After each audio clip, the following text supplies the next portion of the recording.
It's beginning to not look a lot like this anymore, right? Time to move on. I tell you what, I don't know if you celebrate the holiday or the holidays. I'm a holiday kind of guy. It's like, you know what? The holiday was this day, and the rest of the time, there was stuff to get done, right? Yeah, let me know. Are you a holidays kind of person or holiday? Quick question. And I need you to be brutally honest. The stuff before that was just messing around. Okay. I think it's January 12th, right? And you've been back on campus for about a week and you had your first cabinet meeting, or maybe you've had two of them, and you created your renewed priorities, right? Because that's what leaders do for spring semester. And somewhere around Thursday afternoon, you felt it, didn't you? That sinking realization that, it feels kind of like August all over again, right? If you just felt your stomach just do a little bit of a flop, this vlog is for you today, because in the next 5, 6, 7 minutes, I'm going to probably just dismantle the most expensive myth in education. The myth that semesters reset anything, and show you what actually changes our outcomes. You ready? Okay, let's go. Here's what I'm seeing everywhere. I work with superintendents and college presidents, okay? I call them my ICP. You can do your research. What's an ICP? Yeah, you're 1 week back on campus, and the first cabinet meeting happened. Everyone's projected optimism is just there, right? You created 10, maybe 14 spring semester priorities. They're on the whiteboard. They're going to make their way into a polished PDF document. You felt that familiar just hope of a fresh start. And then reality just boom, it hit. Thursday morning, someone mentioned budget constraints, and your CFO just got territorial, right? Academic affairs and student services couldn't quite coordinate a simple scheduling question. And the decisions you thought were made in December somehow became just unmade, right? We unmake those decisions over the winter break, over the holidays, right? And you suddenly just realize nothing really actually resets. The calendar changed, the people didn't, right? The infrastructure didn't, the foundation didn't. Sound familiar? Of course it does. Because this is the third consecutive January, perhaps, that you believe that this mid-year reset myth was going to work for you. But here's what nobody's telling you, right? Semesters don't reset systems. They just reveal them, right? That mid-year break, it doesn't fix your cabinet's inability to coordinate. At best, you're coordinating, okay? I wish you were collaborating. It doesn't clarify decision rights that have been unclear since maybe a year ago. It doesn't build trust that's been eroding for years. It doesn't curate that infrastructure that's never existed, right? All the semester break does is give you permission to pretend that those problems went away during the winter vacation. Yeah, if you don't see this now, and I mean this week, and not by spring break, here's what will happen. Your retention initiative, everybody has one that you relaunched, it's quietly stalled, okay? That academic restructuring that you've finally started to prioritize, it's tabled to March, right? When budget cuts are going to require actual courage. That improved cabinet coordination that people have been tinkering around with, everybody's they're committed to it, but by April, you're going back to performing coordination, not collaboration in meetings, and having real conversations in the parking lot, right? Here's why it really matters. When your cabinet can't quite think collectively, students pay the price, right? The experience, right? Just the fragmentation of support because your divisions can't coordinate. They get contradictory guidance because your team doesn't have shared language. They feel the chaos. We can just feel the chaos, right? Of adults who can't make decisions together. If you don't have You don't really have a mid-year problem. You have a foundational problem wearing probably a just nice winter turtleneck, right? Okay, so here's the framework that just grabbed my mind over the holidays, right? I'm just calling it the mid-year myth. And once you see it, you're just going to see it, right? Here's how it works.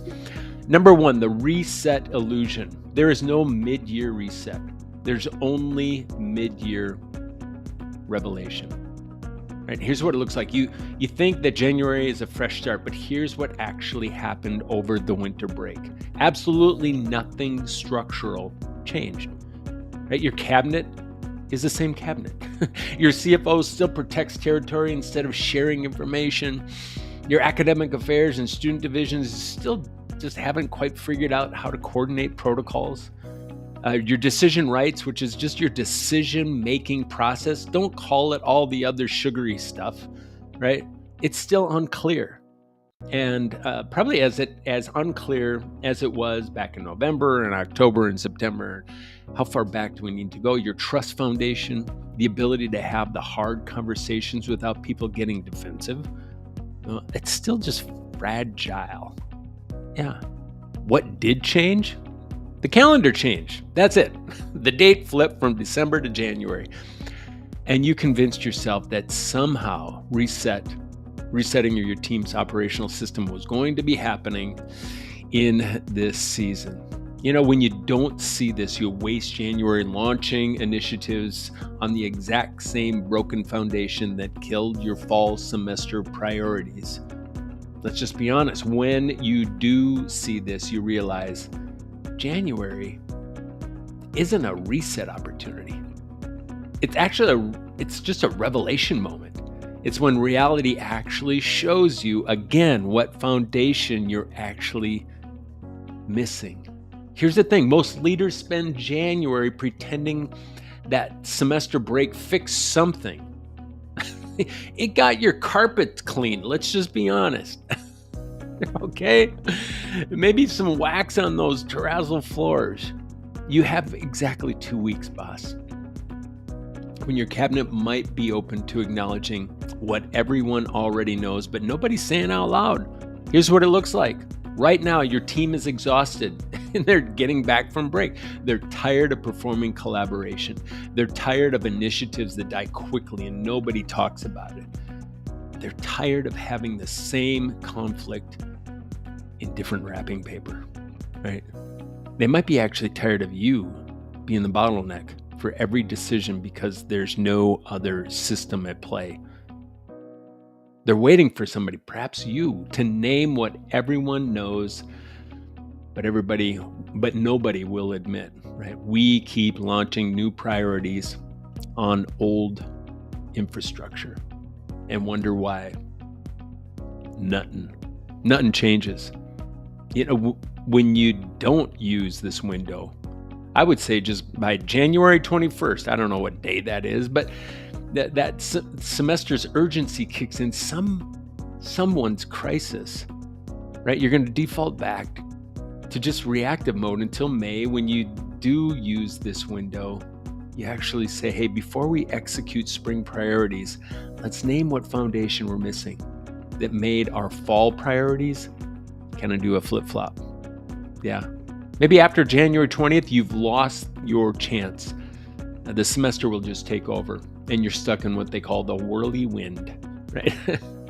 For another 6 months. Yeah, here's the formula.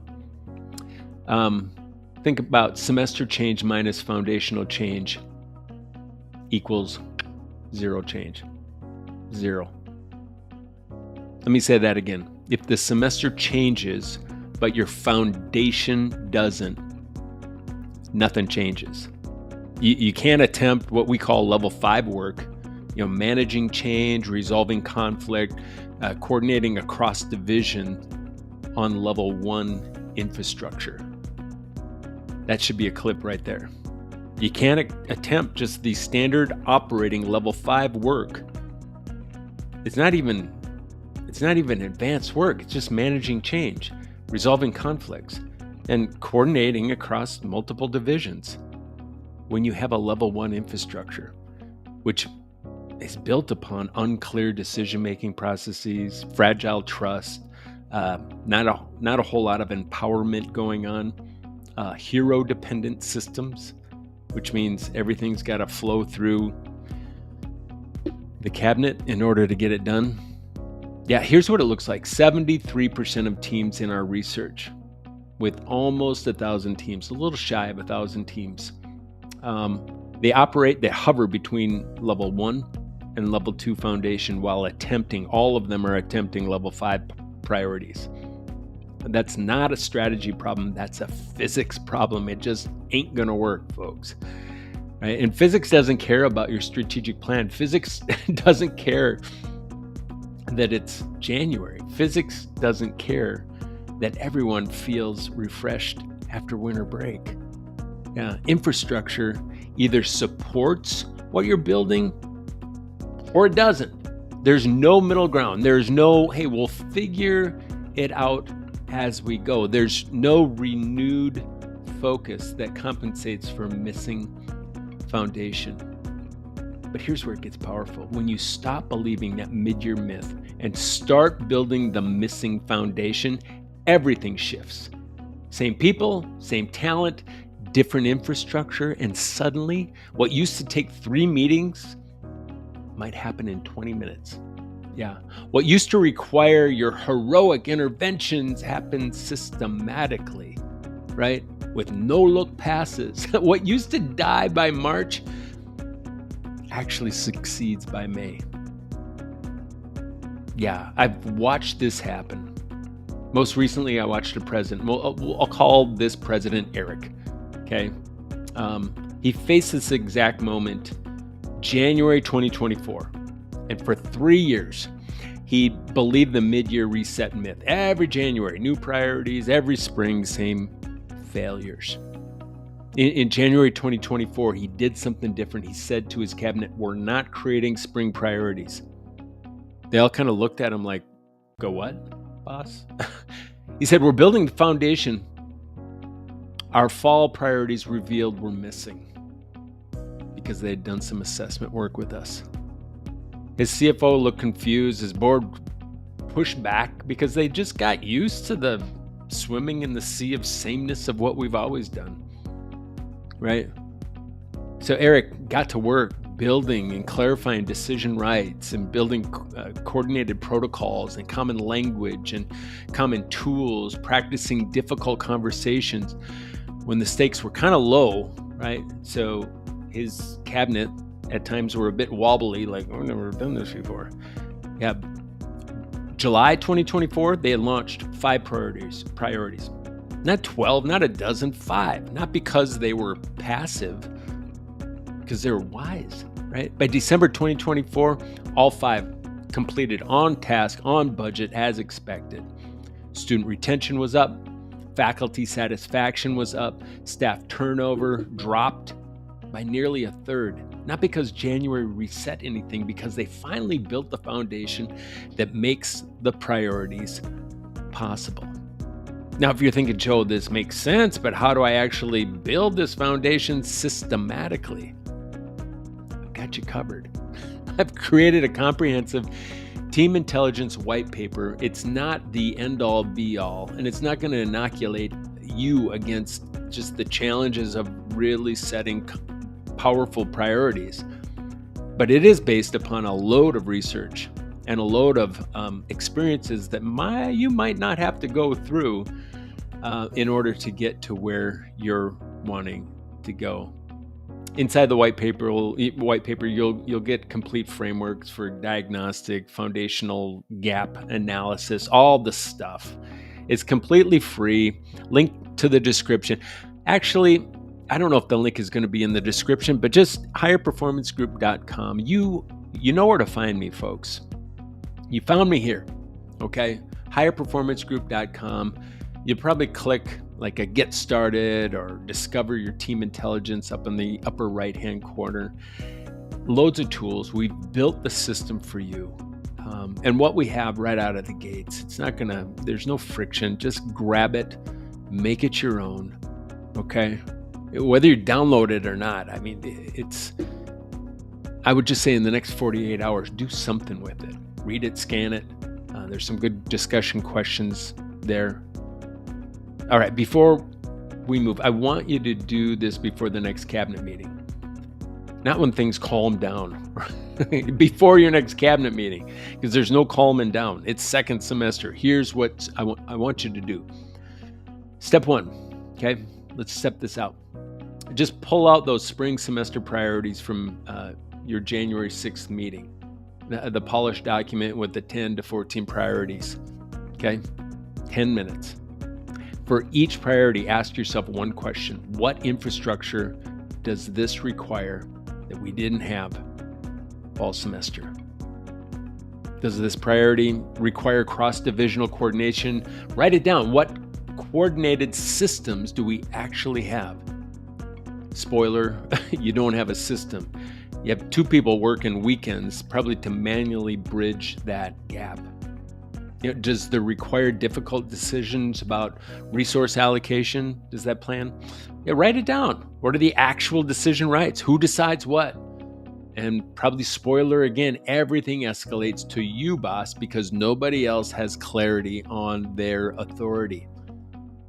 Step 3, at your next cabinet meeting this week, say this exact sentence. You ready? Write it down. I think we might be believing the mid-year reset myth. The semester changed, our infrastructure didn't.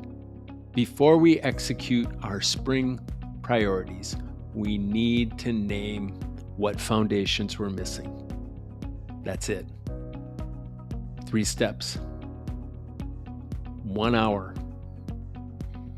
0 excuses. When you do this, here's what will happen. You'll break the cycle. Your cabinet will realize someone finally named what everyone's been experiencing. You shift from institutional, this amnesia, right? Where you forget what the fall semester taught you. Don't forget that. That was expensive tuition, boss, right? Where you actually build something different. When you don't, here's what's going to happen. Your spring priorities are going to stall by February at best, right? You'll make those strategic adjustments by March, and you're planning another fresh start guaranteed by fall, August, right? And next January, you're right back here, believing the myth again.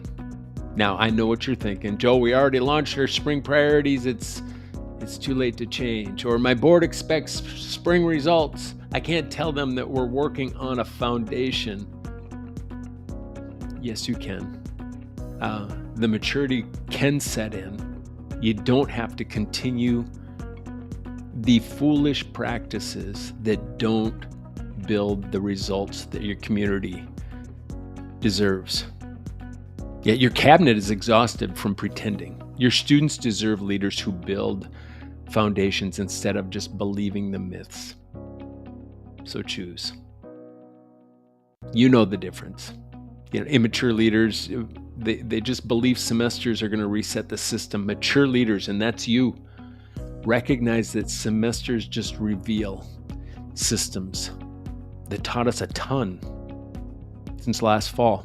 The immature leaders spend January launching priorities on the same broken foundation. But the mature ones, they're going to spend January building the foundation that their priorities require. Yeah, don't think like an immature leader that, okay, this fresh start thing means a fresh calendar. No, be a mature leader. Fresh start means fresh infrastructure, fresh foundation. You're not an immature leader, so stop believing those immature myths. Yeah, so if this destroyed your mid-year myth for you, do me a favor, share this video with your cabinet. Tag the leader who's just tired of pretending semesters reset systems. And go ahead and drop a comment with one word describing your cabinet's biggest foundational gap. It might be trust, it might be coordination, it might be an empowerment, it might be capacity, it might be clarity, whatever it happens to be. Add that to the comments and grab that team intelligence white paper Again, higherperformancegroup.com. You can find it there. You can find me there if you need anything moving into this second semester. Downloads, a punching bag, a preacher, somebody that cares deeply about your team's success. We're into life change. That's our mission, because we believe that healthy teams and reliable systems manifest into life change on campus. We call it transformation. Your mission probably has that word. But let's get real. Nothing transforms on silly systems and unhealthy teams. I'm Dr. Joe. I'll see you next week.